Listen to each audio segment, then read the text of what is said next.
ನಿನ್ನೆ ರಾತ್ರಿ ನಟ ಚೇತನ್ ಚಂದ್ರ ಮೇಲೆ ಒಂದು ಹಲ್ಲೆ ಆಗುತ್ತೆ. ಸಂಬಂಧಪಟ್ಟ ಘಟನೆ ಅದು ಎಲ್ಲ ಮಾಧ್ಯಮಗಳಲ್ಲೂ ಪ್ರಸಾರವಾಗುತ್ತೆ.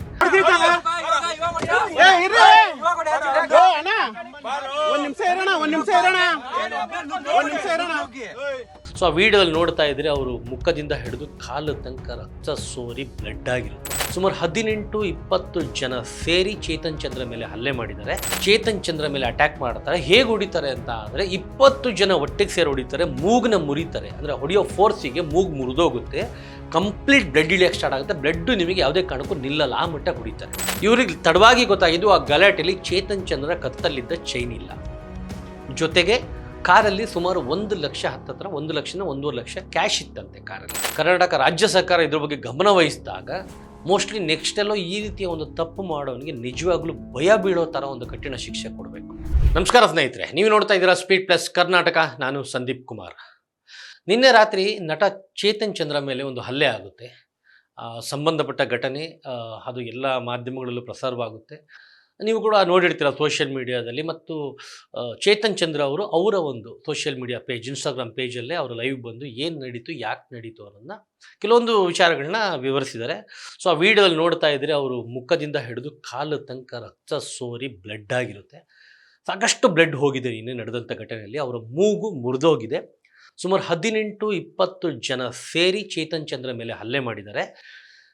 ಅದಾದಮೇಲೆ ಅವ್ರನ್ನ ಹಾಸ್ಪಿಟ್ಲಿಗೆ ಅಡ್ಮಿಟ್ ಮಾಡಿದ್ದಾರೆ. ಈಗಲೂ ಕೂಡ ಅವರು ಆಸ್ಪತ್ರೆಯಲ್ಲಿ ಚಿಕಿತ್ಸೆ ಪಡ್ಕೊತಾ ಇದ್ದಾರೆ. ಅವರ ಜೊತೆಗಿದ್ದಂಥವ್ರು ಮತ್ತು ಕೆಲವೊಂದು ಸ್ನೇಹಿತರು ಹೇಳಿರೋ ಪ್ರಕಾರ ಮೋಸ್ಟ್ಲಿ ಆ ಏಟೇನಾದರೂ ಚೇತನ್ ಚಂದ್ರಗೆ ಬಿದ್ದಂಥ 18-20 ಜನ ಒಟ್ಟಿಗೆ ಸೇರಿ ಹೊಡೆದಂಥ ಹೊಡೆತಗಳು, ಆ ಮೂಗು ಮುರಿದೋಗಿರೋದು, ಆ ಏಟುಗಳೇನಾದರೂ ನಾರ್ಮಲ್ ಆಗಿರೋ ಮನುಷ್ಯನಿಗೆ ಅಥವಾ ಒಂದು ಫಿಸಿಕಲಿ ವೀಕ್ ಆಗಿರೋನಿಗೆ ಬಿದ್ದಿದ್ರೆ ಮೋಸ್ಟ್ಲಿ ಉಳಿಯೋದೇ ಕಷ್ಟ ಅನ್ನೋರು.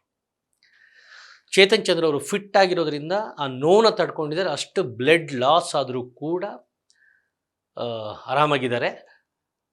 ಸೊ ಡಿಸ್ಚಾರ್ಜ್ ಆಗ್ತಾರೆ ಇನ್ನು 1 ಅಥವಾ 2 ದಿನದಲ್ಲಿ ಅನ್ನೋ ಮಾತುಗಳನ್ನ ಹೇಳಿದ್ದಾರೆ. ಅಷ್ಟಕ್ಕೂ ನಿನ್ನೆ ನಡೆದ ಆ ಘಟನೆ ಏನು, ಯಾಕಾಯಿತು?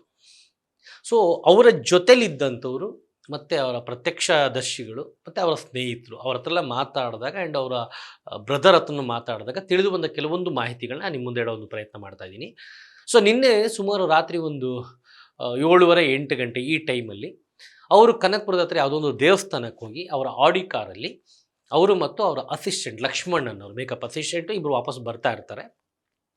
ಸುಮಾರು ಆ ನೈಸ್ ರೋಡ್ಗಿಂತ ಮುಂಚೆ ಎಲ್ಲೋ ಒಂದು ಕಡೆ ಕಾರ್ ನಿಲ್ಲಿಸಿ ಟೀಯನ್ನು ಕುಡಿದು ನೀರು ತೊಗೊಂಡು ಅಲ್ಲಿಂದ ಹೊರಟಿರ್ತಾರೆ ಅವರು. ಅದಾದಮೇಲೆ ಸ್ವಲ್ಪ ದೂರದಲ್ಲಿ ಬೈಕಲ್ಲಿ ಕೆಲವೊಂದು ವ್ಯಕ್ತಿಗಳು ಅವ್ರನ್ನ ಫಾಲೋ ಮಾಡ್ತಾರೆ. ಒಂದು 2 ಜನ ಫಾಲೋ ಮಾಡ್ಕೊಂಬರ್ತಾರೆ. ಫಾಲೋ ಮಾಡ್ಕೊಂಬಂದಾಗ ಮಧ್ಯ ಫಾಲೋ ಮಾಡ್ಕೊಂಡು ವ್ಯಕ್ತಿಗಳು ಕುಡ್ದಿರ್ತಾರೆ. ಸೊ ಮಧ್ಯದಲ್ಲಿ ಎಲ್ಲೋ ಒಂದು ಕಡೆ ಕಾರ್ ಹತ್ತಿರ ಬರೋದು, ಚಮಕ್ ಕೊಡೋದು, ಮುಂದಕ್ಕೆ ಹೀಗೆ ವೇವಿಂಗ್ ಥರ ಹೊರಟೋಗೋದು, ಈ ಥರ ಎಲ್ಲ ಮಾಡ್ತಾರೆ. ಮಾತಾಡಿ ಅವರಾಗಿ ಕಾರ್ ಹತ್ರ ಬಂದು ಸ್ಲೋ ಮಾಡಿಬಿಟ್ಟು ಗಲಾಟೆ ಮಾಡೋ ಒಂದು ಉದ್ದೇಶನ ಏನೋ ಇಟ್ಕೊಂಡ್ಬಿಟ್ಟು ಕೆಲವೊಂದು ಮಾತುಗಳನ್ನ ಪದ ಬಳಕೆನ ಉಪಯೋಗಿಸ್ತಾರೆ. ಆವಾಗ ಚೇತನ್ ಚಂದ್ರ ಗಾಡಿನ ಸ್ಲೋ ಮಾಡ್ತಾರೆ. ಬಟ್ ಆದರೆ ಆ ಹುಡುಗರುಗಳು ಗಾಡಿನ ನಿಲ್ಲಿಸಲ್ಲ. ಅಲ್ಲಿಂದ ಸ್ವಲ್ಪ ಮುಂದಕ್ಕೆ ಹೋದ್ಮೇಲೆ ಚೇತನ್ ಚಂದ್ರ ಅವರು ಹಾಗೆ ಅವ್ರ ಪಾಡಿಗೆ ಅವ್ರು ಬರ್ತಾ ಇದ್ದಾರೆ ಬೆಂಗಳೂರು ರೂಟಿಗೆ. ಆಲ್ಮೋಸ್ಟ್ ಕಗ್ಲಿಪುರದ ಹತ್ರ ಬಂದಾಗ ಅಲ್ಲಿ ತನಕ ಗಾಡಿನ ಸ್ಟಾಪ್ ಮಾಡಿದಾರೆ ಆ ಹುಡುಗರುಗಳು. ಕಗ್ಲಿಪುರದ ಹತ್ರ ಬಂದಾಗ ಕಾರಿಗೆ ಅಡ್ಡವಾಗಿ ಬೈಕ್ನ ನಿಲ್ಲಿಸ್ಬಿಟ್ಟು ಏನಂದೆ ಗುರು ಅವಾಗ ನೀನು ಅನ್ನೋ ಥರ ಗಲಾಟೆಗೆ ಇಳಿತಾರೆ.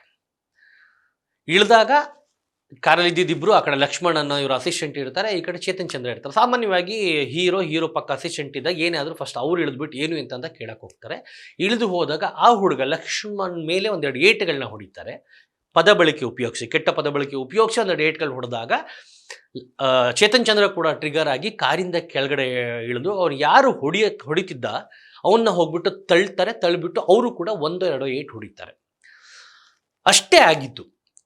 ಅಲ್ಲಿ ತನಕ ಎಲ್ಲಿದ್ರೋ ಗೊತ್ತಿಲ್ಲ. ಸುಮಾರು ಆ ಹುಡುಗರ ಕಡೆಯವರು 18-20 ಜನ ಸ್ಪಾಟಿಗೆ ನುಗ್ತಾರೆ.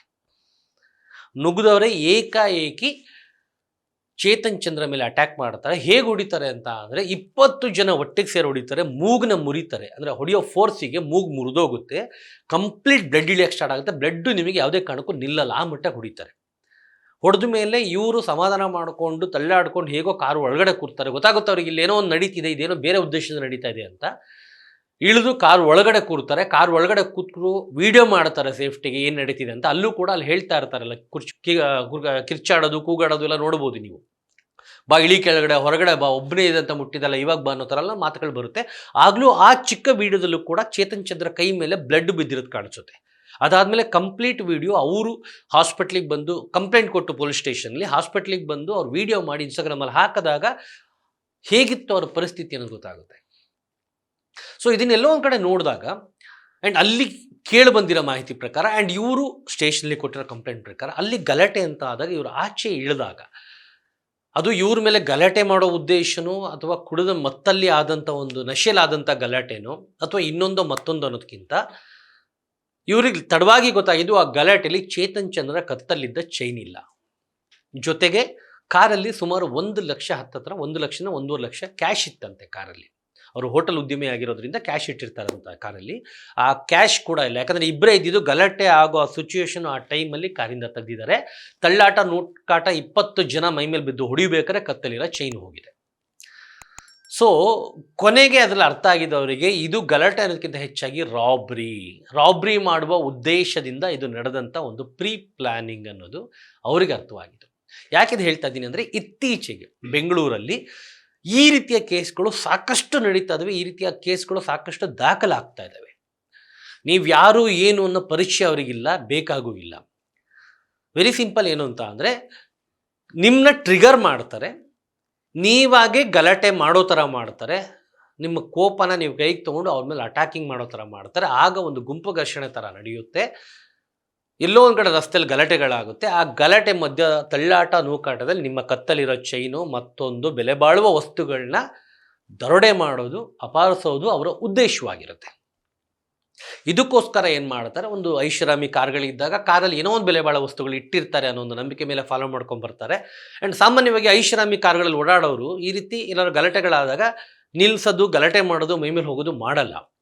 ಅವರೊಂದು ಸ್ಟ್ಯಾಂಡರ್ಡ್ನ ಮೇಂಟೈನ್ ಮಾಡಬೇಕು ಅನ್ನೋ ಕಾರಣದಲ್ಲಿ ಹೋಗ್ತಾ ಇರ್ತಾರೆ. ಆ್ಯಂಡ್ ಅಲ್ಲೂ ಕೂಡ ಏನಾದ್ರು ಕಳ್ಕೊಂಡ್ರೆ ಇದಾಯಿತು ಅಂತ ಅಂದರೆ 1 ಕೋಟಿ ಕಾರಿಟ್ಟವನಿಗೆ 50,000 1,00,000 ಅವ್ನು ತಲೆ ಕೆಡಿಸ್ಕೊಳ್ಳೋಕೆ ಹೋಗಲ್ಲ ವಿಚಾರಕ್ಕೆ ಅನ್ನೋದು ಕೂಡ ಇವ್ರಿಗೆ ಪ್ಲಾನಿಂಗಲ್ಲಿರುತ್ತೆ. ಅದು ಕೇವಲ ಕಾರೇ ಆಗಬೇಕಂತಿಲ್ಲ. ಕೆಲವೊಮ್ಮೆ ನೀವು ಬೈಕಲ್ಲಿ ಓಡಾಡಬೇಕಾದ್ರೆ ಕತ್ತಲ್ಲಿ ಚೈನ್ ಹಾಕ್ಕೊಂಡು, ಕೈಯಲ್ಲಿ ಉಂಗುರಗಳು ಹಾಕ್ಕೊಂಡು, ಕೆಲವರು ಶೋ ಆಫ್ ಮಾಡ್ಕೊಂಡು ನೀಟಾಗಿ ಹೋಗ್ತಾ ಇರ್ತಾರೆ. ಅಂಥವ್ರನ್ನೂ ಕೂಡ ಟಾರ್ಗೆಟ್ ಮಾಡ್ತಾರೆ. ಅನವಶ್ಯಕವಾಗಿ ನಿಮ್ಮ ಹತ್ರ ಗಲಾಟೆ ಮಾಡೋದು, ಹೋಗ್ತಾನೋ ಗುರಾಯಿಸ್ದ ಅನ್ನೋ ಕಾರಣಕ್ಕೋ, ಅಥವಾ ಅಲ್ಲೆಲ್ಲ ಟೀ ಕುಡಿತಾ ಮತ್ತೊಂದೇನೋ ಮಾಡ್ತಾ ಕೈಗೆ ಟಚ್ ಆಯಿತು ಅನ್ನೋ ಕಾರಣಕ್ಕೋ ಬೇಕು ಅಂತ ಗಲಾಟೆ ಮಾಡ್ತಾರೆ. ಕೆಟ್ಟ ಪದ ಬಳಕೆ ಉಪಯೋಗಿಸ್ತಾರೆ. ಆ ಪದ ಬಳಕೆಯಿಂದ ನಿಮಗೆ ಟ್ರಿಗರ್ ಆಗುತ್ತೆ. ನಿಮಗೆ ಅವ್ನು ಯಾರೋ ನನ್ನ ಮೇಲೆ, ನನ್ನ ತಪ್ಪಿಲ್ಲದೆ ಅವ್ನು ನನ್ನ ಹತ್ರ ಗಲಾಟೆಗೆ ಬರ್ತಾ ಇದ್ದೇನೆ ಅನ್ನೋ ಕಾರಣಕ್ಕೆ ನಿಮಗೆ ಕೋಪ ಬರುತ್ತೆ. ನಿಮಗೆ ಕೋಪ ಬರೋದು ಸಹಜ, ಬಟ್ ಅವ್ರ ಉದ್ದೇಶ ಕೂಡ ಅದೇ ಆಗಿರುತ್ತೆ, ನೀವು ಕೋಪ ಮಾಡ್ಕೊಬೇಕು ಅನ್ನೋದು. ಆವಾಗ ನೀವು ನಂದೇ ತಪ್ಪಿಲ್ಲಪ್ಪ, ನಿಂದೇ ತಪ್ಪಿರೋದು, ನೀನು ಹೆಂಗೆ ನನಗೆ ಹಿಂಗೆಲ್ಲ ಬೈತಿ ಅಂತ ನೀವು ಹೋದಾಗ ಅಲ್ಲಿ ಗಲಾಟೆ ಆಗುತ್ತೆ. ಫಸ್ಟು ನೀವೇ ಕೈ ಮಾಡ್ಬೋದು ಅಥವಾ ಅವನೇ ಮಾಡ್ಬೋದು. ಅವ್ರ ಉದ್ದೇಶ ಅಷ್ಟೇ, ಗಲಾಟೆ ಆಗುತ್ತೆ. ಆ ಗಲಾಟೆ ಮಧ್ಯದಲ್ಲಿ ನಿಮ್ಮ ಹತ್ರ ಇರೋ ಬೆಲೆ ಬಾಳುವ ವಸ್ತುಗಳನ್ನ ಅಪಹರಿಸ್ತಾರೆ. ಸೊ ನಿನ್ನೆ ಚೇತನ್ ಚಂದ್ರ ವಿಷಯದಲ್ಲಿ ನಡೆದಿದ್ದು ಕೂಡ ಇಷ್ಟೇ.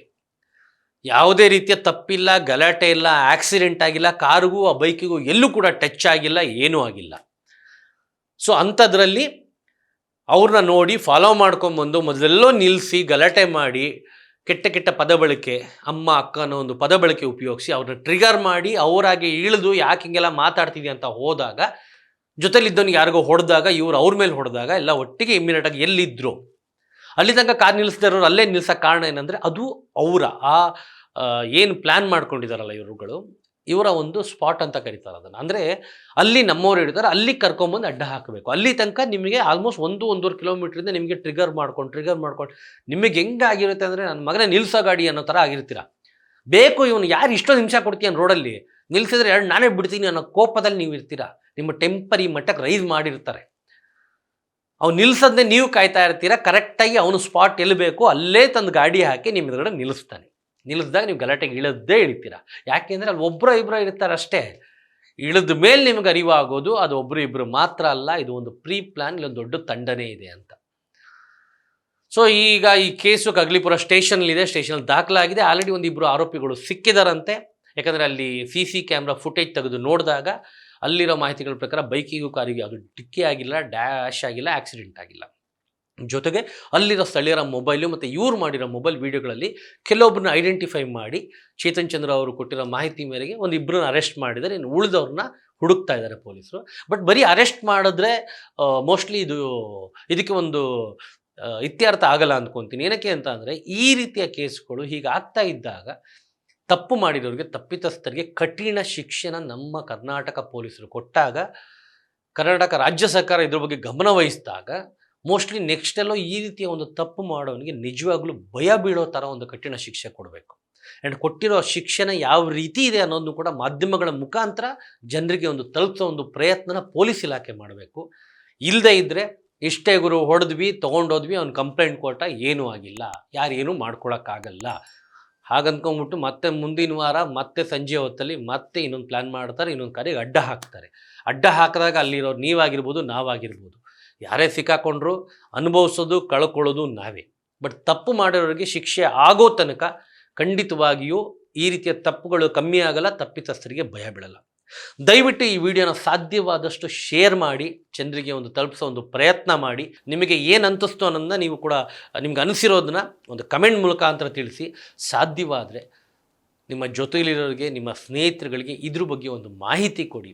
ಎಲ್ಲೇ ಓಡಾಡಲಿ, ಹೇಗೆ ಓಡಾಡಲಿ ಹೇಳ್ತಿರೋದು, ಸುಖ ಸುಮ್ಮನೆ ಯಾರಾದರೂ ಮೈ ಮೇಲೆ ಕಾಲು ಕೆರ್ಕೊಂಡು ಜಗಳಕ್ಕೆ ಬರ್ತಾ ಇದ್ದಾರೆ ಅಂದಾಗ, ಮತ್ತೊಂದು ಅಂದಾಗ ಸಾಧ್ಯವಾದಷ್ಟು ಮೊಬೈಲಲ್ಲಿ ರೆಕಾರ್ಡ್ ಮಾಡಿಕೊಂಡು ದಾಖಲೆಗಳನ್ನ ಇಟ್ಕೊಳ್ಳಿ. ಅಂಥ ವಿಷಯಗಳನ್ನ, ಅಂಥ ಗಲಾಟೆಗಳನ್ನ ಸಾಧ್ಯವಾದಷ್ಟು ಅವಾಯ್ಡ್ ಮಾಡಿ. ತೊಂದರೆ ಇಲ್ಲ, ನೀವು ತಲೆ ತಗ್ಗಿಸ್ಕೊಂಡು ಡ್ಯಾಶ್ ಅನ್ಸ್ಕೊಂಡು ಬಂದರೂ ತೊಂದರೆ ಇಲ್ಲ. ಅನವಶ್ಯಕವಾಗಿ ಗಂಡಸು ಅನ್ಸ್ಕೊಬೇಕು ಅನ್ನೋ ಕಾರಣಕ್ಕೆ ಇಳಿದು ಇನ್ನೊಂದೇನೋ ಮಾಡಿಕೊಂಡು ಆದ ಘಟನೆಯಿಂದ ನೋವು ತಿನ್ನೋರು ನೀವು, ನಿಮ್ಮ ಮನೆಯವ್ರು ನೋವು ತಿನ್ನಬೇಕಾಗುತ್ತೆ. ಅವ್ರ ಉದ್ದೇಶನೇ ಅದಾದಾಗ ಅದನ್ನು ಅವಾಯ್ಡ್ ಮಾಡಿ ಅಂತ ಕೇಳ್ಕೊಳ್ತಾ ಈ ವಿಡಿಯೋನ ಇಲ್ಲಿಗೆ ಮುಗಿಸ್ತಾ ಇದ್ದೀನಿ. ನೋಡ್ತಾ ಇರಿ speed plus Karnataka. Speed plus Karnataka.